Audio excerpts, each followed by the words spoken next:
الرجيم بسم الله الرحمن الرحيم كنتم خير أمة أخرجت للناس تأمرون بالمعروف وتنهون عن المنكر وتؤمنون بالله ولو آمن أهل الكتاب لكان خيرا لهم منهم المؤمنون وأكثرهم الفاسقون لن يضروكم إلا أذى وإن يقاتلوكم يولوكم الأدبار ثم لا ينصرون صدق الله العظيم۔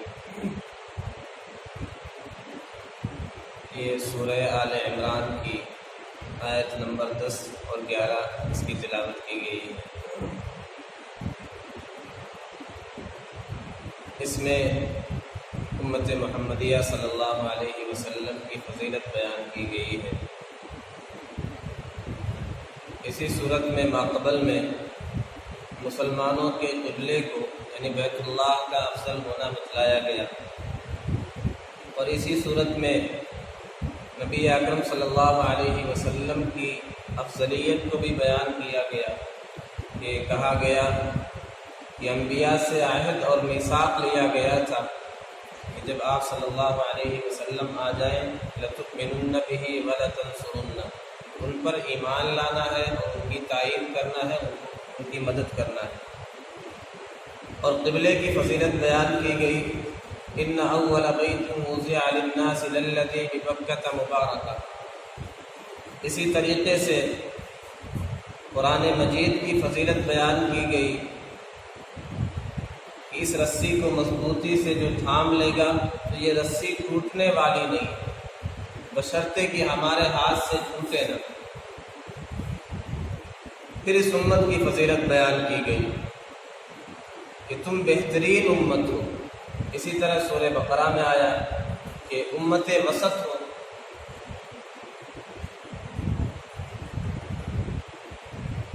اگلے صفحے میں، اس سے پہلے صفحے میں شان نزول کا تذکرہ کیا گیا تھا۔ شماس بن قیس یہودی کی شرارت کی وجہ سے مسلمانوں کے دو قبیلے میں آپس میں لڑائی تک کی نوبت آ گئی تھی۔ اس وقت دو طرح کے لوگ، ایک تو وہ جو لڑائی میں شریک تھے، ایک تو وہ جو ان قبیلوں سے تعلق نہیں تھا، اوس و خزرج سے ان کا تعلق نہیں تھا۔ وہ تفصیلی واقعہ بیان کرنا مقصود نہیں، وہ پہلے بیان ہو چکا کہ آپ صلی اللہ علیہ وسلم بہت ناراضگی کے عالم میں تشریف لائے کہ میری موجودگی میں پھر وہی زمانے جاہلیت کے نعرے تم لگانے لگے۔ تو اوس اور خزرج کے لوگ باہم اس طرح کے دست و گریباں تھے کہ آقا صلی اللہ علیہ وسلم مسجد سے دوڑتے ہوئے تشریف لائے کہ اس نعرے کو چھوڑ دو، یہ بدبودار نعرہ ہے۔ اس میں کچھ لوگ جن کا اس خاندان سے تعلق نہیں تھا، دونوں خاندانوں میں سے کسی سے، تو وہ نہ اس میں شریک تھے نہ ان لوگوں کو روک رہے تھے۔ تو ایسے لوگوں کو تنبیہ بھی فرمائی گئی کہ تم میں ایسے لوگ بھی ہونے چاہیے جو خیر کی، اچھے کاموں کی، بھلائی کی دعوت دیں، اس کا حکم کریں اور غلط کام سے، برائی سے روکیں۔ پھر ایسے لوگوں کی فضیلت، ان کے درجات بیان کیے گئے کہ جب یہ اچھے کام کریں گے وَأَمَّا الَّذِينَ بِيَضَّتْ وُجُوهُهُمْ، ان کے چہرے سفید ہوں گے قیامت میں، اور یہ اللہ کی رحمت میں ہوں گے۔ اسی کو ایک الگ انداز سے بیان کیا گیا۔ علماء نے دعوت کی دو قسمیں بیان کی، ایک ہے دعوت الی اللہ، ایک ہے عام دعوت۔ تو پہلے کا تذکرہ پہلی آیت میں تھا وَلْتَكُمْ مِنْكُمْ أُمَّةٌ يَدْعُونَ إِلَى الْخَيْرِ، کہ تم میں سے ایک جماعت ایسی ہونی چاہیے۔ اس کا مطلب یہ ہے کہ یہ خواص کا کام ہے، سب کا کام نہیں ہے، جہلا کا اور سارے لوگوں کا کام نہیں ہے۔ تو علماء یہ کہتے ہیں دعوت الی اللہ یہ علماء کا اور سمجھدار لوگوں کا، مخصوص لوگوں کا کام ہے، یہ فرض کفایہ ہے۔ اور عام دعوت، ہر خیر کا کام، ہر بھلائی کا کام اور برائی سے روکنا، عام دعوت یہ سارے لوگوں کی ذمہ داری ہے۔ اسے اس آیت میں جو آج کی آیت تلاوت کی گئی اسے اس انداز سے بیان کیا گیا کہ تمہاری صفت یہ ہے، تمہاری خوبی یہ ہے کہ امر بالمعروف اور نہی عن المنکر کرتے ہو۔ اور ماقبل کی آیت میں کہا گیا تھا کہ تم میں سے ایک ایسی جماعت ہونی چاہیے جو یہ کرے، یعنی اس میں ایک طرح سے حکم دیا گیا۔ یہاں اس امت کی فضیلت بیان کی گئی اور پہلے صیغہ دیکھیں کنتم، یہ ماضی بعید کا ہے، یعنی زمانے ماضی میں کوئی پرانی بات ہو، پہلے کی بات ہو، اس کے لیے یہ صیغہ استعمال ہوتا ہے۔ مفسرین یہ فرماتے ہیں اس میں اشارہ اس طرف ہے کہ اللہ تعالیٰ کے علم ازلی میں پہلے سے یہ بات موجود ہے کہ تم بہترین امت ہو، اور صحیح احادیث میں بھی اس کا تذکرہ آیا، نحن الآخرون السابقون، ہم زمانے کے اعتبار سے تو بعد میں آنے والے، لیکن مقام کے اعتبار سے، فضیلت کے اعتبار سے، درجے کے اعتبار سے اور جنت میں جانے کے اعتبار سے پہلے ہو گئے۔ اور ایک طویل حدیث ہے جس میں ایک مثال سے سمجھایا گیا، ایک شخص نے مزدور اپنے یہاں رکھے شام تک کام کرنے کے لیے، وہ آئے، انہوں نے کام کیا اور دوپہر کے بعد انہوں نے کہہ دیا کہ اب ہم اگلے پہر کام کرنے کے لیے نہیں آ پائیں گے۔ تو مالک نے کہا ٹھیک ہے، یہ ایک ایک درہم تمہاری مزدوری۔ دوسرے پہر سے، دوپہر کے بعد سے نئے مزدور لے کر کے آیا مالک، انہوں نے بھی کام کیا، لیکن عصر کے بعد انہوں نے بھی معذرت کرتی کہ اب ہم مزید کام نہیں کر پائیں گے، انہیں بھی ایک ایک درہم دے دیا، ٹھیک ہے جاؤ۔ پھر عصر کے بعد سے نئے مزدور آئے، انہوں نے کام کیا مغرب تک، جب انہیں اجرت دی گئی، ان کی مزدوری دی گئی، تو مالک نے انہیں 2 درہم دے دیا۔ تو پہلے والے دونوں وہ پہنچ گئے کہ ہم نے ٹائم زیادہ دیا، ہم نے کام زیادہ کیا، لیکن مزدوری ہمیں کم ملی۔ تو مالک نے کہا جتنا تمہارا حق بنتا تھا اتنا ملا کہ نہیں؟ کہا ہاں وہ تو مل گیا۔ تو پھر مالک نے کہا کہ میں نے تمہارے اجر میں سے جب کچھ کم نہیں کیا تو میری جیب پر تمہارا کیا حق؟ میں مزید اپنا فضل جسے عطا کرنا چاہوں عطا کر سکتا ہوں، ہاں میں نے تمہارا حق تمہیں پورا دے دیا، پھر مزید اسے بڑھا کر کے جتنا دینا چاہوں دے سکتا ہوں۔ تو آپ نے فرمایا پہلے 2 یہود اور نصارہ تھے، اور آخر والے جنہوں نے عصر سے مغرب تک کام کیا، اس کی مثال امت محمدیہ صلی اللہ علیہ وسلم۔ تو یہ بہترین امت ہے۔ حدیث میں آتا ہے کہ آقا صلی اللہ علیہ وسلم جب تک جنت میں نہیں جائیں گے، دیگر انبیاء کرام علیہ الصلوۃ والتسلیم جنت میں نہیں جائیں گے، اور جب تک یہ امت نہیں چلی جائے گی دیگر امتوں کے لیے اجازت نہیں ہوگی۔ تو یہ بہترین امت ہے، یہ خیر امت ہے۔ کیوں؟ اخرجت للناس، یہ لوگوں کے لیے نکالی گئی، لوگوں کے لیے اسے ظاہر کیا گیا، لوگوں کے فائدے کے لیے، لوگوں کی نفع رسانی کے لیے، صرف اپنے ذات کے فائدے کے لیے اسے برپا نہیں کیا گیا۔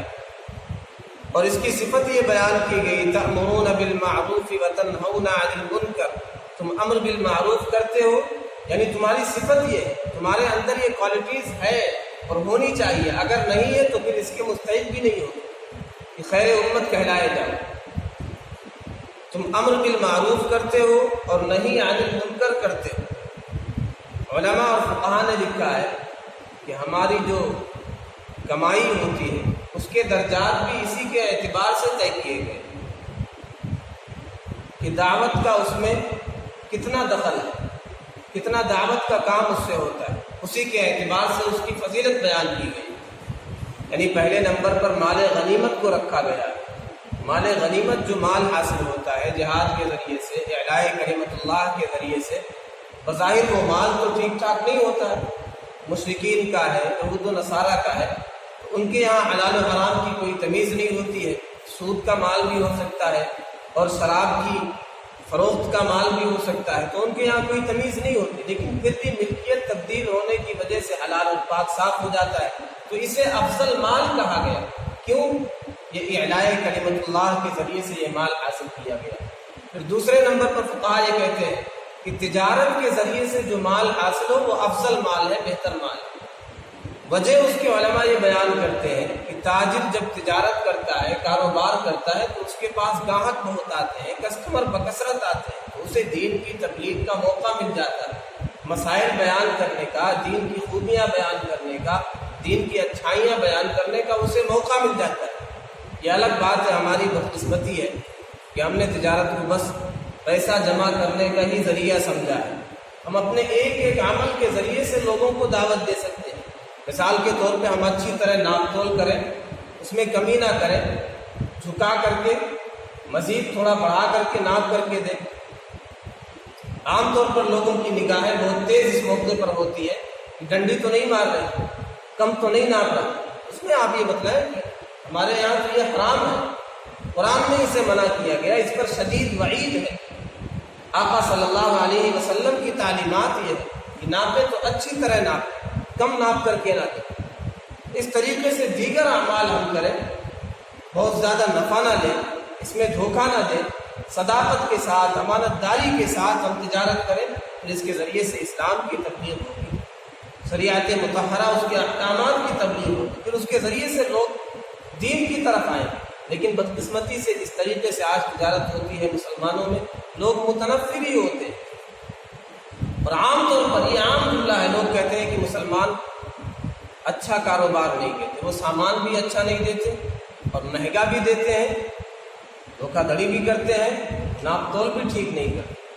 کہتے ہیں اس کے بالمقابل غیر مسلم سامان بھی اچھا دیتے ہیں، ناپ تول بھی ٹھیک ٹھاک کرتے ہیں، اور دام بھی بہت زیادہ بڑھا چڑھا کر کے نہیں دیتے۔ یہ ہماری صورتحال ہے۔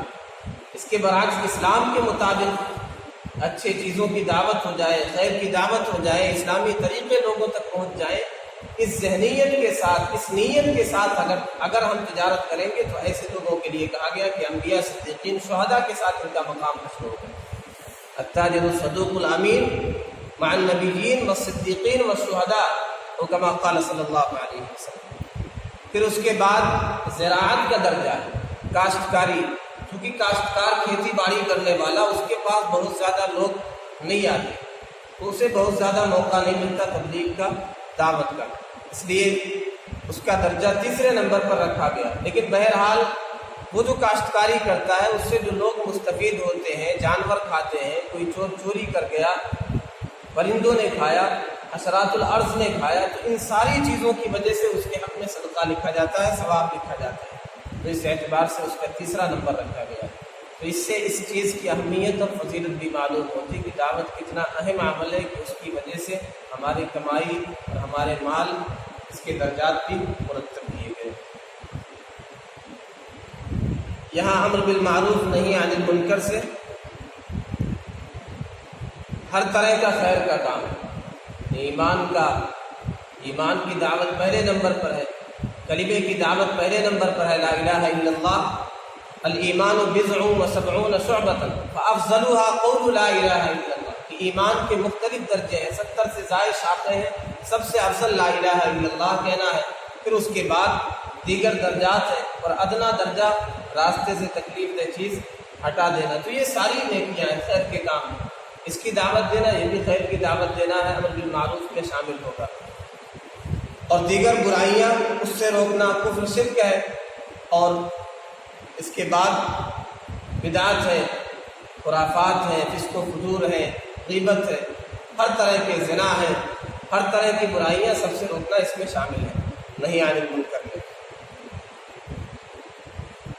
جس طرح کا امر ہوگا، اگر وہ فرض درجے کا ہے تو اس کا امر بھی فرض درجے کا ہوگا، اگر وہ واجب ہے تو اس کا حکم دینا بھی واجب کا درجہ رکھے گا، اگر وہ مسنون ہے تو اس کا امر، اس کی دعوت بھی مسنون ہوگی۔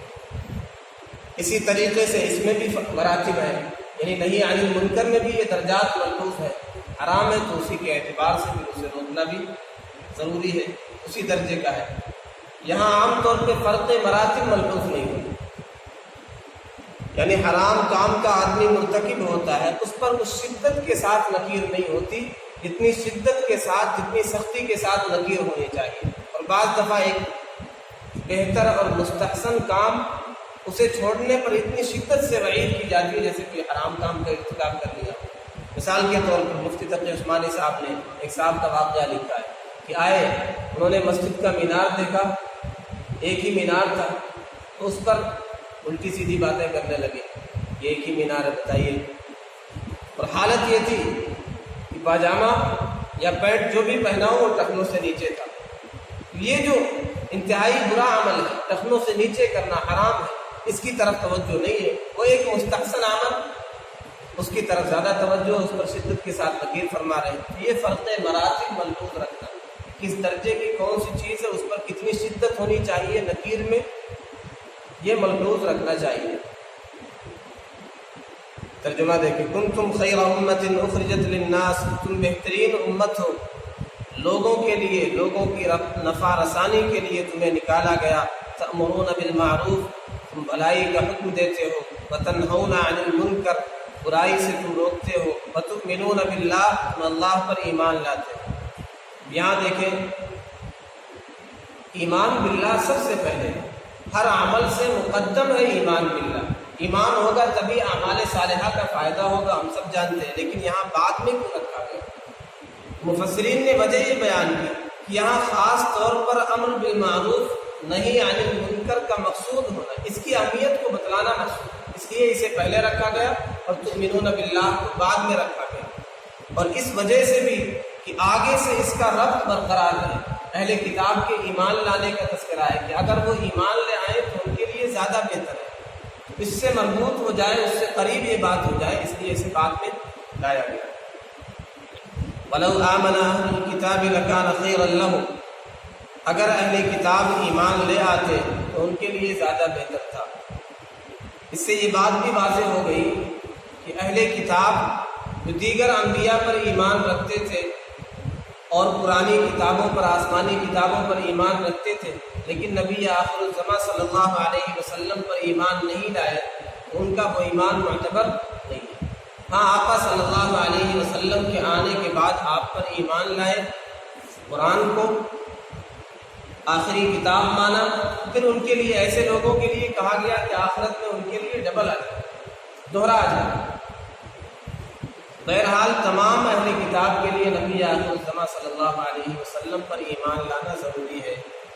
آقا صلی اللہ علیہ وسلم نے ارشاد فرمایا، لو کان موسیٰ حیا لما وسعته الا اتباعی، اگر موسیٰ علیہ السلام بھی زندہ ہوتے تو میری اتباع کے بغیر انہیں بھی چارے کار ہوتے، انہیں بھی میری اتباع کرنی پڑتی۔ اگر اہل کتاب ایمان لے آتے تو ان کے لیے زیادہ بہتر تھا۔ منہم المؤمنون، ان میں سے کچھ ایمان والے، مثال کے طور پہ عبداللہ بن سلام رضی اللہ تعالی عنہ، مدینہ کے جو مشہور 10 بڑے یہود علماء تھے، ان میں سے عبداللہ بن سلام رضی اللہ عنہ یہ ایمان لائے۔ اسی طریقے سے ثعلبہ رضی اللہ عنہ، اسی طریقے سے بنیامین رضی اللہ عنہ، اسی طریقے سے حضرت حنظلہ رضی اللہ تعالی عنہ، جن کا واقعہ آپ سب جانتے ہیں، غسیل الملائکہ، ملائکہ نے جنہیں غسل دیا تھا، یہ بھی پہلے یہودی تھے، اور ان کے والد ابو عامر یہ مسلمانوں کے راہب قسم کے تھے، اور مدینہ والے بہت اہمیت دیا کرتے تھے، لیکن آقا صلی اللہ علیہ وسلم کی تشریف آوری کے بعد مدینہ میں، اور آپ نے جب دعوت دی تو اس نے آپ صلی اللہ علیہ وسلم کو اپنا حریف اور مقابل سمجھ لیا۔ پھر بدر سے لے کر کے تبوک تک ہر موقع پر یہ مخالفت کرتا رہا اور سازشیں کرتا رہا۔ آقا صلی اللہ علیہ وسلم کو تکلیفیں پہنچانے اور مسلمانوں کو، اسلام کو تکلیف پہنچانے کے لیے، نقصان پہنچانے کے لیے برابر پیش سازشیں کرتا رہا۔ تو حنظلہ رضی اللہ تعالیٰ عنہ کے والد ابو عامر یہ پہلے یہودی تھے۔ حنظلہ رضی اللہ تعالیٰ عنہ جو غسیل الملائکہ ہیں، ملائکہ نے انہیں غسل دیا تھا، ان کا مشہور واقعہ آپ حضرات کے علم میں ہے۔ تو یہ چند لوگ ایمان لائے اہل کتاب میں سے۔